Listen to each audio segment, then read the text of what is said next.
Ayan, so magandang tanghali mga idol. Yan, magbubuhin na natin tong NS 150 ano. Ayan, ito yung nakaraan na may tama yung connecting rod. So meron tayong bagong connecting rod yan. Ito yung lagayan niya. Tapos bagong block na rin, bumili na rin yung may-ari ng bagong block. Yan, bubuhin natin siya mga idol.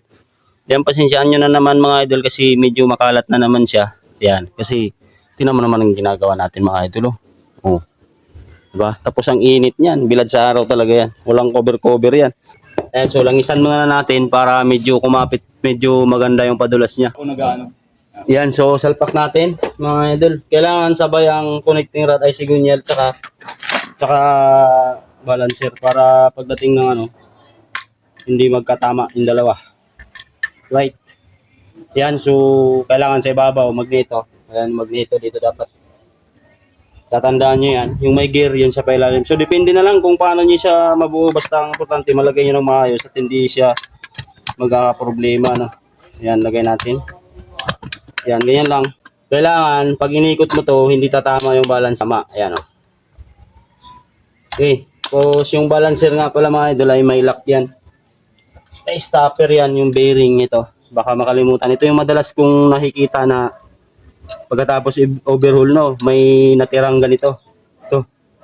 So delikado kasi once na kumalas yung balancer, uuntog siya sa sigunyal at maaaring mawasak ang motor mo. Yan, so ilagay natin.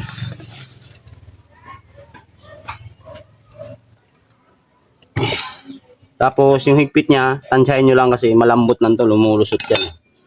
Yan, so nilagay na natin siya. Okay, tapos langis na naman, taka natin. Para mamaya, pagka pinasok nyo na yung ano, yung cover niya, crankcase, mabilis lang ipasok. Yan, tapos dito tayo ngayon sa transmission. Yan, sa paglagay naman ng transmission. Yan, ito na yung itsura niya.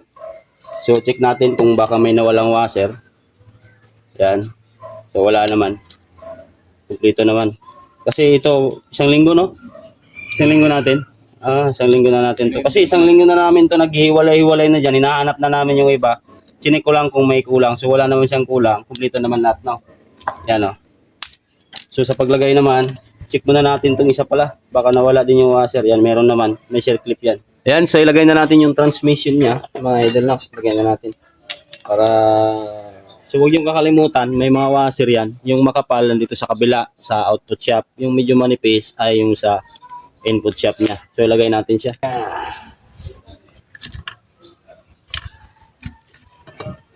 Yun, no? Susunod natin yung shifting port. Sa shifting port naman mga idol, may dalawa yan. Ayan, dalawa. Dapat ang paglagay nito harapan. Ayan, kung alin yung mahaba. Dito sa dalawa. Parang matitimbang yung patungan natin, ha. Yan. Lagay natin siya pa ganyan. Tapos ito namang isa mga idol, baka magkamali kayo. Ang paglagay nito ay patihaya siya, no. Huwag yung itatawag, patihaya yan. Yan lang yan. Tapos lagay niyo itong shift drum.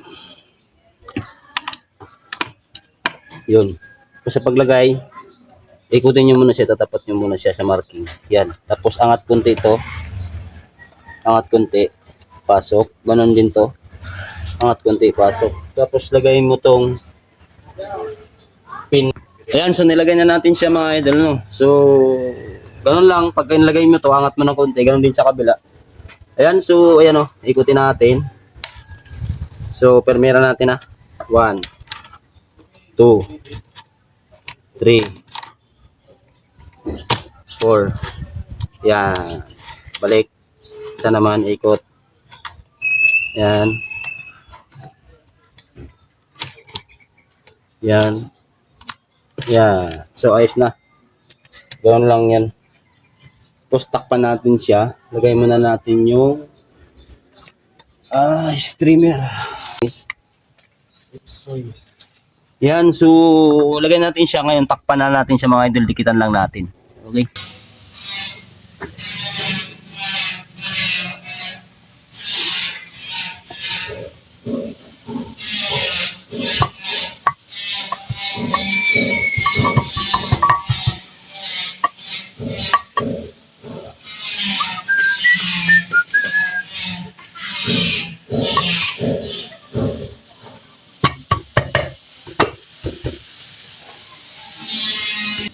Yan, so nabuo na natin siya. Ngayon, doon na natin siya ilalagay sa makina mga idol para hindi tayo mahirapan buo kasi walang hahawak ng camera. Ngayon, doon natin siya ilalagay.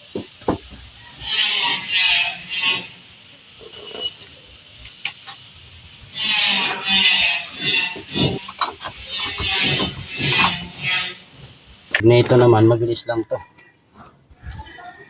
Lagay nyo yung kunya. Ayan, lagay nyo lang yung kunya. Tapos, yung bindix muna, yung gear. Ayan o. Ganyan lang muna siya paglagay. Tapos, lagay nyo tong flywheel tsaka buong magneto. Okay, so lagay natin. So, pagka naglagay kayo, isabay nyo itong flywheel para hindi na kayo mahirapan mag-adjust mamaya. Yan. Tapos, shoot lang. Yan o. Tapos, malalaman nyo naman kung hindi nakashoot yung kunya. Pag ginanito nyo, iikot-ikot lang siya. So, ganoon lang. Paglagay, tapos may washer yan. So, tira natin. Tapos, lagay natin to nut nya. Yan. Yun. Yan. So, susunod, huwag ikalimutan yung stopper ng flywheel. Ayan. May stopper yung flywheel. Paglagay, pag ganito, pataw. Ayan o. Ayan natin. Stopper niya o. Ayan o. Okay, so ngayon, doon na naman tayo sa flat side. Tensioner. Tingnan mo yung tensioner mo. Manual. Walang diluluwag yan. Grabe na yun. Malala na yun. Kaya nga eh. Hindi na nga umabot eh. Hindi na nga umabot yung ano. Ano ba yun? Yung ano parang doon?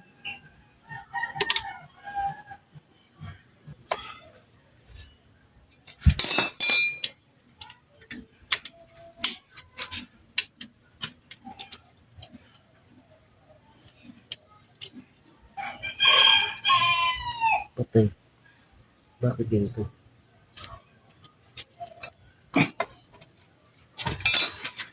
Lagyan natin tong kunya. Isa pa.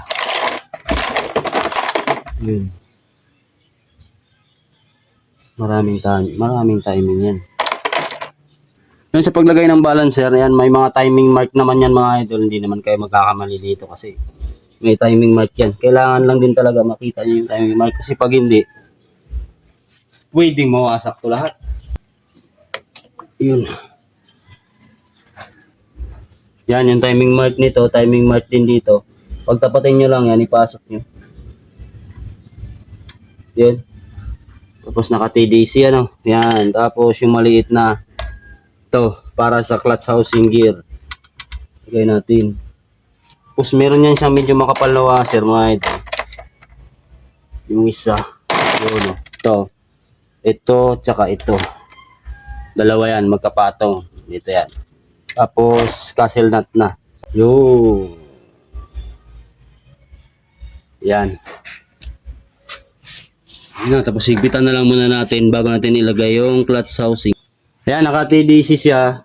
Ibig sabihin yung top dead center. Yan. Naka top dead center. Malabo yung T. Tapos ito timing mark. Tapos ilagay natin ngayon yung kick muna mga idol. No? Ito kick starter. So sa paglagay naman ng kickstarter, yan marami nagkakamali dito. Ang madalas na nawawasak ito.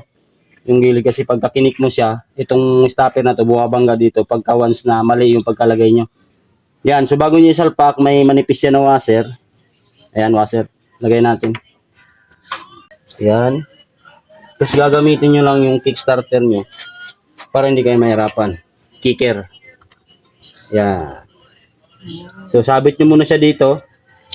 Yan. Tapos, huwag nyo muna siya i-day ng gusto para hindi siya kumapit sa gear. Kasi pag kumapit dun sa gear sa ilalim, pangit. Papitin nyo muna to. Tapos i-twist nyo siya yan. Tapos hanapin nyo na mashoot yung pinaka-gear niya. Yun. Tapos bitaw. Yun na yun. Ayan o. Kailangan sumabit siya dito. Yan. Tapos sundan natin yung clutch housing. So sa clutch housing naman, yan, bushing. Tapos yung makapal na washer, ayun, magkaiba to eh. Itong makapal, dito yan. Itong manipis, dito to, sa likod ng clutch hub at saka clutch wheel. Yan, lagay natin yung bushing. Tapos yung clutch housing, ilagay natin. Yan. Tapos salpak nyo yung tinatawag na oil pump gear. Yan, sunog na to ah. Ganito ang kakalabasan pagka paiba-iba ng gamit na langis oh. Hindi siya dilaw, kulay brown. Lagay natin tong oil pump gear niya. Yan, ganun lang paglagay niyan. Oil pump gear, tapos suksok nyo tong clutch housing. Yan, galaw-galawin nyo lang yung oil pump gear. Tapos pasok na yan. Yun oh. Tapos ito, lagay nyo to dito yan, nakalagay yung washer na medyo manipis. Kasi pag yung makapal, doon yon sa bushing, sa likod. Tapos sunod na natin tong clutch hub, clutch wheel, yan, pinagsama-sama na kasi natin tong clutch lining. Yan. Matagal siyang na-stock. Yan, tapos yung nut, ay yung ano, washer din. Tapos castle nut. Yung pahigpit nito mga idol ay paluwag. Baka magkamali kayo, puro higpit, hindi nyo matatanggal yan. Masisira na lang yan, hindi nyo matatanggal yan. Yan, tapos higpitan natin. Okay. So, ang pahigpit ay pakaliwa. Tapos, yun na, susunod na natin yung black. Mamaya natin siya tatakpan kasi baka pamaya pag-shoot natin malaglag yung timing chain, mahirapan tayong magdukot, no? Mamaya natin siya takpan. So, lagay na natin muna yung block niya.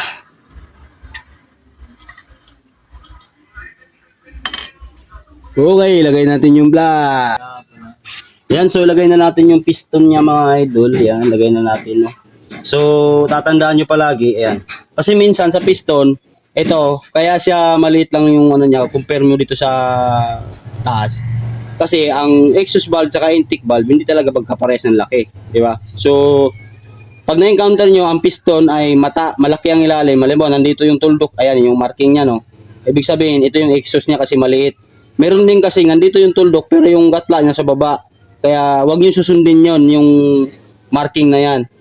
Ang susundin niyo palagi mga idol itong gatla ng piston kasi ang exhaust valve maliit yung barbula, di ba? Compare mo sa malaki sa intake niya ay malaki. Kasi minsan nagkakaproblema din dito pagdating sa piston. Meron kasi dito tinatawag na factory defect. Marami ko na encounter lalo na sa mga NS160, no, NS160. Nandito yung tuldok pero ang gatla niya ay pang intake. Kaya ang ginagawa ko binabaliktad ko siya kahit nakataas to. Kasi makikita niyo naman yan eh. Maliit ang exhaust, malaki ang ano. Lagay natin. Na natin yung block niya. Paglagay ng block, shoot nyo muna yung guide. Tapos dahan-dahan lang din sa paglagay ng ng ring kasi posibleng ma-deform to eh. Ayan. Yan, so nilagay na natin yung block. Yan, so lagay na natin yung cylinder head niya mga idol, no.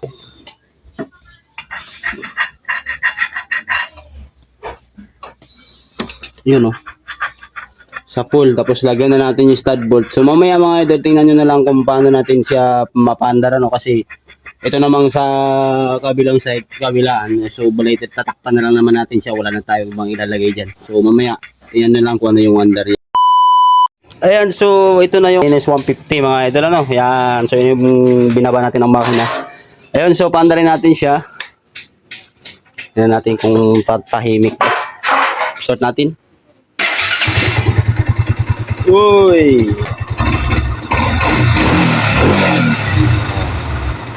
Ganda ng andar, oh. Kick natin, kick.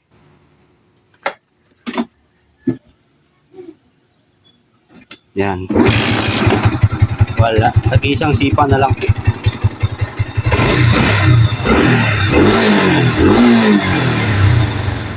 Kasi dati ito, pagka binirit mo siya, mag-ihinto siya sa tres tapos dandahan baba, patay.